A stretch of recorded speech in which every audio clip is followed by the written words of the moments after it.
She sat on a reed mat, the cool rushes pressing into the soft of her calves, while the air in the chamber smelled of lotus oil and smoke from the altar lamp. Fingers small and careful braided her hair into tight ropes, each twist pulled until the scalp tingled, and a woman poured honeyed perfume along the nape of her neck so that the scent clung to the cloth of her robe. Her name was Sefet, and she was 12 years old, daughter of the Pharaoh, blood meant to be kept pure and visible. The robe was woven in the colors of the palace banners, the fringe whispering against her wrists like voices she could not yet understand. Her palms were damp. She pressed them together as if holding herself in place, while 2 attendants adjusted the gold collar that declared her property of the crown. When the chief attendant, Nefret, leaned close and said in a voice trained to be steady, "You will not speak unless spoken to," the sound was less an order and more a law being read. The Queen Mother Meret, who sat by the lamp as if reading scripture, added with a flat certainty, "Do not resist. Show reverence. Do not look toward the river when he comes."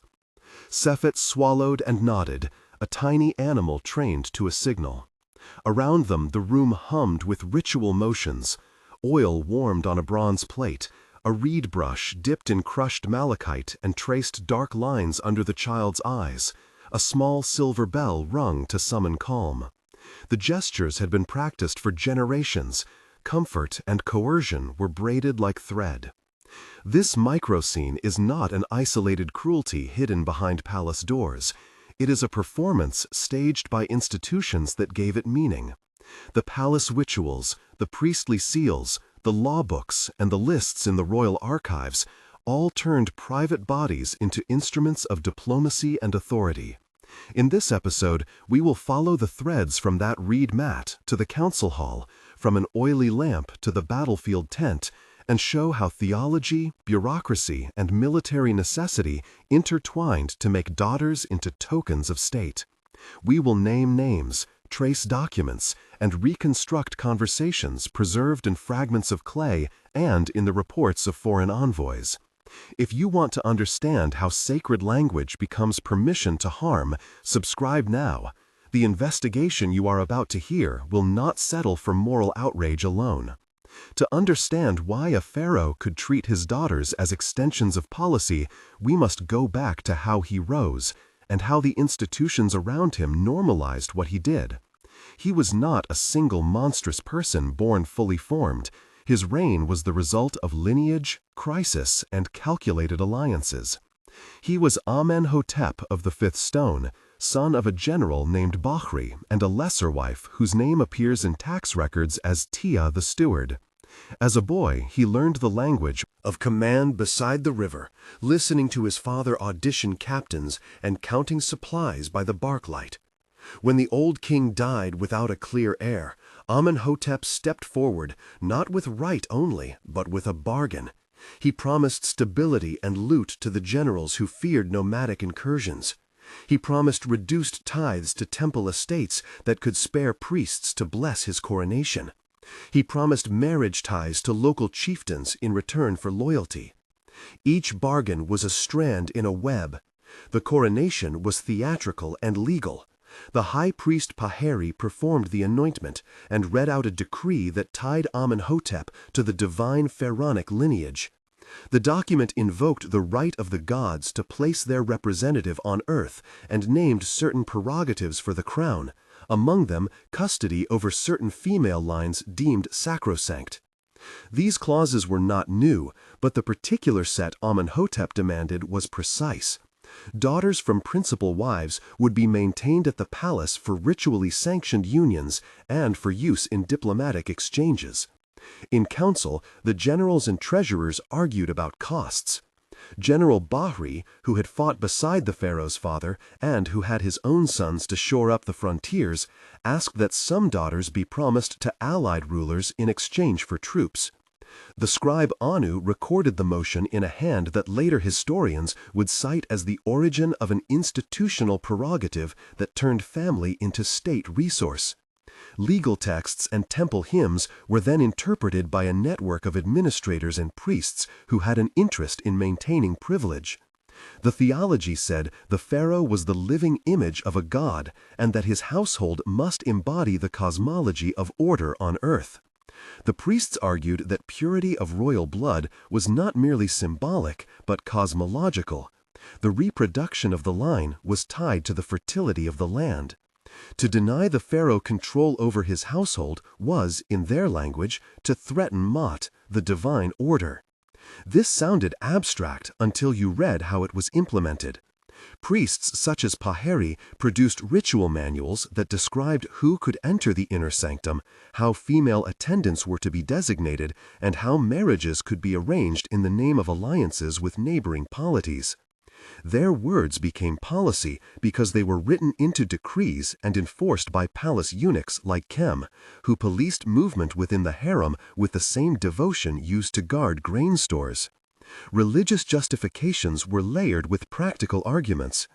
Treasury officials, including the accountant Tefnut, pointed to the expense of foreign campaigns and argued that daughters promised as wives or hostages could be cheaper than continued warfare. The logic was brutal and bureaucratic. It measured lives against grain and garrison payments. The military leadership spoke of deterrence. An exchange of royal women, they argued, bound rival houses to the pharaoh's interest. The courts then translated these arrangements into legal language that appeared in records and in diplomatic correspondence sent abroad by envoys like Metairie. The combined effect was institutional normalization. Ritual texts, fiscal ledgers, and military dispatches all converged to create a framework where private bodies became public instruments. Daily life in the palace made the institution concrete. The routine was meticulous and ritualized. Each morning the daughters attended lessons where priests taught them to recite hymns, weave, and perform dances that represented the ordered cosmos. They were fed food that was both luxury and symbol. Bread mixed with honey and barley wine was measured in units that corresponded to their rank and usefulness in marriage alliances. Guard rotations were timed by the bell in the courtyard. Eunuchs like Kem inspected rooms with practiced hands. Attendants like Nefret administered cosmetics that materially transformed appearance into a public sign. Journeys to the border were planned with military precision. When the pharaoh campaigned, a palanquin was prepared for select daughters, not as a maternal act, but as a movable asset carried in the supply train. Within those routines were quieter violences. Girls were taught to greet the pharaoh with a fixed, wordless bow, to lower their eyes when certain officials entered the chamber, to speak only when given permission. Master craftsmen measured garments not just for fit, but for the diplomatic message the colors would send. Records kept by the scribe Anu include lists titled Gifts to Allies that record names of women alongside jars of oil and numbers of oxen. Those lists treated human beings in the same ledger as tribute, their names followed by numbers and the dates when they were to be delivered. The sensory reality of that life mattered. The linen smelled of cedar because it was stored beside the ship timbers used for the royal barge. The taste of roasted figs was always accompanied by the metallic tang of worry, and the sound of sandals on the marble in the inner court sometimes rose like waves against the hush of the Nile. Now we turn to concrete cases that make these mechanisms visceral. The first case concerns Sefet herself. She was not unique, and in her story we will meet key actors who will recur throughout the investigation. There is the Queen Mother Merit, who managed the household, the High Priest Pharaoh, who issued ritual dispensations, the eunuch Kem, who controlled movement, the scribe Anu, who recorded decisions, and the general Bahri, who negotiated marriages as strategic bargains. In this scene, the dialogue unfolds with the closeness of family and the coldness of policy. Nefret said, "We prepare you for the river meeting." Sefet answered with a mumbled question, "What will they ask of me?" Kem entered and replied, "They will ask for your name and for your consent for a union." Merit looked at Sefet and said, "Consent is not what you think." Anu whispered, "The record must show willingness."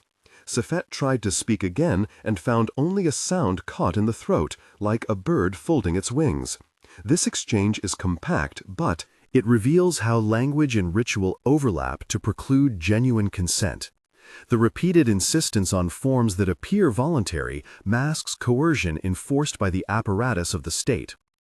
The moment became more charged when Sefet was moved with the campaign, the palanquin floor rumbling under the weight of servants and goods. On the road, in a tent lit by oil lamps and the smell of camel sweat, the pharaoh himself inspected her robe and said, "You will represent the house." Sefet looked up and asked, "Will I return?" The pharaoh smiled politely as if answering a child and said, "You will return when duty allows." The smile was a closure that did not close the question. We need a pause here to address what you, watching, might feel. If this material makes you angry or uneasy, you are not alone. Many viewers experience a mix of empathy and revulsion when they learn how institutions convert intimacy into power. Leave a comment with the word religion if you think belief systems were decisive, politics if you see bureaucracy as central, or fear if you think security considerations explain more. Your responses help shape future episodes and guide which archives we dig into next. Now back to the records that show how these private arrangements produced public consequences. The second case concerns a diplomatic marriage arranged with a client king across the Delta. The woman chosen was Hatshepsut, age 15, daughter of a minor noble who had been given the title Keeper of the Granaries. The negotiation is recorded in a fragmentary tablet in which General Bahri argues that the marriage will secure a grain route during lean seasons. In the reconstructed conversation, Bahri told the pharaoh, "The grain flows when houses are bound." The pharaoh replied, "Then bind them." The priest Paheri cautioned, "There must be rites to sanctify it." Anu recorded the date and a clause stipulating that Hatshepsut's dowry would include slaves and a chest of amulets. The contact occurred in a harbor where the smell of salt and pressed fish filled the air, and Hatshepsut's departure was marked by the loud, reverberant cry of the trumpets used for ceremonial send-offs. She left smiling for the cameras and envoys, but her letters later smuggled home tell of isolation and the way her husband treated her as both ally and hostage. A third case involves a scandal that became public when a rival faction leaked an account of a ritual intended to humiliate a family allied with a disgraced general. The victim was Merit, a saddlemaker's daughter raised into the palace for convenience, who was forced into a public ritual where her hair was shorn and her body anointed with ash to signify impurity. The crowd that watched the spectacle smelled incense and spilled wine on the ground in gestures of disdain. The scene was orchestrated to send a message: the pharaoh could remove honor as easily as he granted it. In a string of letters that later historians found, Mary, the envoy, complained, "You have turned private shame into public theater." The leak sparked debate among scribes and priests, but the courts ultimately wrote a short edict that justified the act as expiation of disorder. The official language reframed the violence as cleansing, showing again how rhetoric and ritual could make brutality legible as piety. The use of daughters in campaigns extended beyond marriages. During a border incursion, the pharaoh brought his eldest surviving daughter, Neferu, into the field not as a combatant, but as a bargaining chip. When General Bakri met with allied chieftains around a low fire, the pharaoh presented Neferu and declared, "Her presence binds you to our cause." The chieftains drank, and the smoke stung the eyes of everyone present. The bargain worked as intended. Troops arrived to fortify a critical pass, and in return, the Allied leaders were promised trade concessions and the right to intermarry with lesser royal houses. That bargain was recorded in dispatches that read like logistical notes, listing grain, oxen, and Neferu's presence in the same breath. This commodification had direct military effects. Campaigns that might have floundered were stabilized, leaving the pharaoh more secure and the daughters more entangled in the machinery of state. Here we reach a first moment of elevated tension and horror. The pharaoh hosted a feast to announce a new alliance and used the occasion to stage an initiation rite that involved one of his daughters in a public display. The daughter was led in front of assembled foreign dignitaries, and a priest intoned verses that transformed the event into sacred theater. The crowd tasted spiced wine while musicians plucked tense notes on harps. When the rite concluded, the daughter was escorted to a waiting ship, her robe torn at the hem as if to signify transition. The spectacle served as both reward and warning. It was a performance of ownership and strategic projection of power. For those inside the court, the message was clear. For those outside it was legitimization of a practice that mixed devotion with domination. The second moment of acute tension came when internal dissent reached a boiling point. A faction led by the general's rival, a man named Horu, plotted to expose the use of daughters as state instruments by smuggling letters to temple scribes. In a secret meeting in the storage vaults, the conspirators whispered with the smell of grain and oil in their throats. Anu, the scribe, whose loyalty had been to records rather than to the throne, read the letters and felt the weight of recording truth. He asked Horu, "What will you do with the evidence?" Horu answered in a voice that was low and precise, "We will show it to the people." Anu protested, "You will condemn their children to exile." Horu said, "They already are condemned." The conspirators made a choice that day. Their actions would set off a purge that reshaped palace life. That purge launched the third tense sequence. The pharaoh reacted with swift legal instruments and the language of disorder. Priests declared that the conspiring elements had tainted the sanctity of the household. The pharaoh ordered arrests. The eunuch Kem rounded up attendants and seized ledgers. Public proclamations were read in the market squares. Some accused were banished, others executed quietly and their names removed from official lists. The purge consolidated power and sent a message: challenge the system and you will be made invisible. Yet the purge also revealed the fragility beneath the facade of order, because it required the rewriting of records, the alteration of temple lists, and bribes to silence distant witnesses. The political use of female kin extended into foreign diplomacy in subtle ways. Envoys such as Mary carried lists of dowries and gifts and used the presence of royal women to cement temporary loyalties. In courts across the Mediterranean and in the Levant, these exchanges had ripple effects. An allied king who received a royal daughter might pridefully display her in public ceremonies, enhancing his stature, but also making him dependent on continued favor.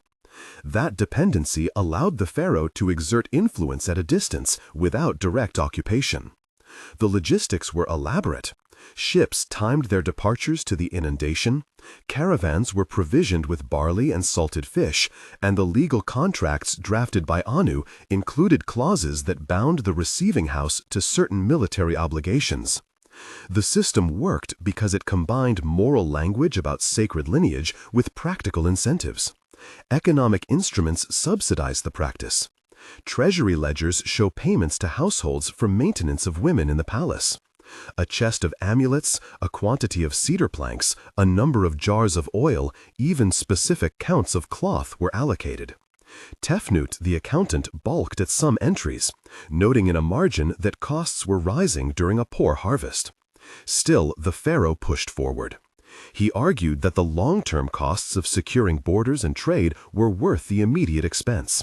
That reasoning made economic sense to elites and hardened the practice into custom. Over time, the palace itself became an apparatus of redistribution, where bodies and goods moved along the same channels. As succession became uncertain, the stakes rose. The pharaoh's health declined, and factions calculated how to secure advantage. Some suggested marrying daughters into rival houses to create buffers. Others, more ruthless, advocated for selective removals that would thin potential claimants. The patterns of purging and ensuring loyalty repeated in cycles that left psychological scars on surviving women and their kin. Nefiru returned from one campaign bearing an empty look that court physicians recorded as malaise. She slept poorly and spoke rarely. The court treated her condition as a private tragedy, but the pattern repeated in public ways. Marriages arranged at the altar of strategy, births recorded as continuations of policy, deaths that were sometimes quiet and sometimes violent. Now we move toward the final sequence and the epilogue that tracks consequences over time, the succession crisis. Culminated in a secret vote among the inner council. Members like General Bahri, Queen Mother Merit, High Priest Paheri, Eunuch Kem, and Scribe Anu all weighed the options. Some favored the pharaoh's half-brother, a man named Seti, for his ability to command troops. Others argued for a son of a client king, reasoning that foreign ties would stabilize the region. The pharaoh's decision in his last days was both personal and systemic. He named a successor, and the court rallied, but the choice did not erase the practices he had institutionalized. The immediate aftermath was a consolidation of power by Seti, but the structures that turned daughters into instruments remained intact. Epigraphic evidence and letters show the human toll in months after the transition. 1 month after Seti's ascension, letters from the nurse Tia reached a small community of artisans. She wrote in cramped script about Sefet's withdrawal and the way she refused to leave her room.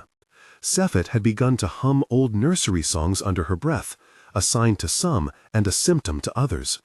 The palace atmosphere grew taut. The new ruler spoke of continuity and law, while quietly allowing a few reforms to placate foreign observers. 3 months in, the Queen Mother Merit was marginalized.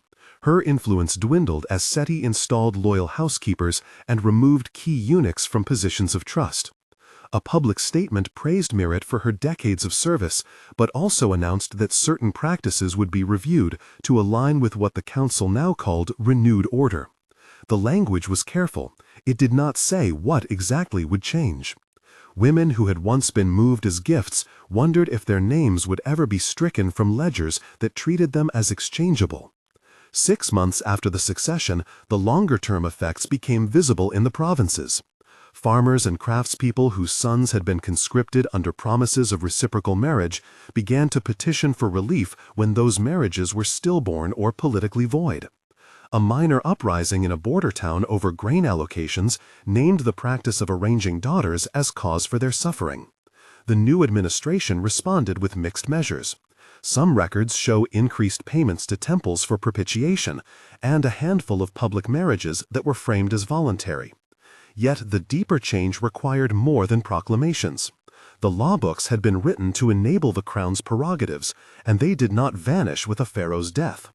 Over the months, the private traumas of women such as Sefet, Hatshepsut, Merit, and Neferu began to surface in petitions, in quietly composed laments, and in the hands of scribes who kept secret copies of letters. The long-term cultural legacy was ambivalent. On the one hand, the state had proved effective. Borders held, trade flowed, and allied rulers remained dependent. On the other hand, the human cost echoed. Daughters bore the memory of being instruments, and that memory persisted in household narratives, in songs sung low at night, and in the isolation of women who had once been visible tokens of statecraft.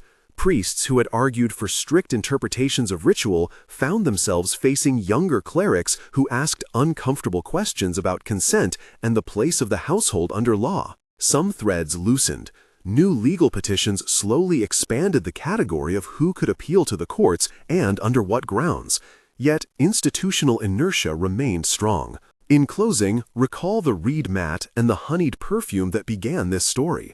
That intimate scene was the surface symptom of a vast mechanism that combined religion, bureaucracy, and military calculation to produce harms that were both public and profoundly personal. It was not merely one pharaoh's cruelty. It was the output of a system that rewarded the conversion of private life into policy. The daughters in these stories were not merely victims in a vacuum. They were named actors whose lives intersected with treaties, ledgers, and liturgies. Their names persisted in fragments and in the sorrowful songs of households. What does that mean for us now? How do we remember individuals without reducing them to symbols? How do we hold institutions accountable across centuries when the documents are fragmentary and the motives encoded in ritual language? Write in the comments, religion, if you think theological structures were decisive; politics, if you see bureaucratic incentive is central; or human, if you think empathy and personal relations could have changed outcomes.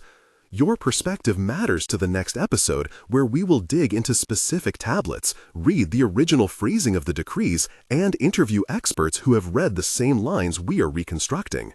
If you want more investigations that pair intimate stories with institutional analysis, subscribe and enable notifications. We will continue to unpack archives, challenge the tidy narratives, and trace how authority becomes habit. In the end, the question remains: who counts as property when the law can be written to say so? And how do societies reckon with that truth when the rulers change but the instruments of power remain?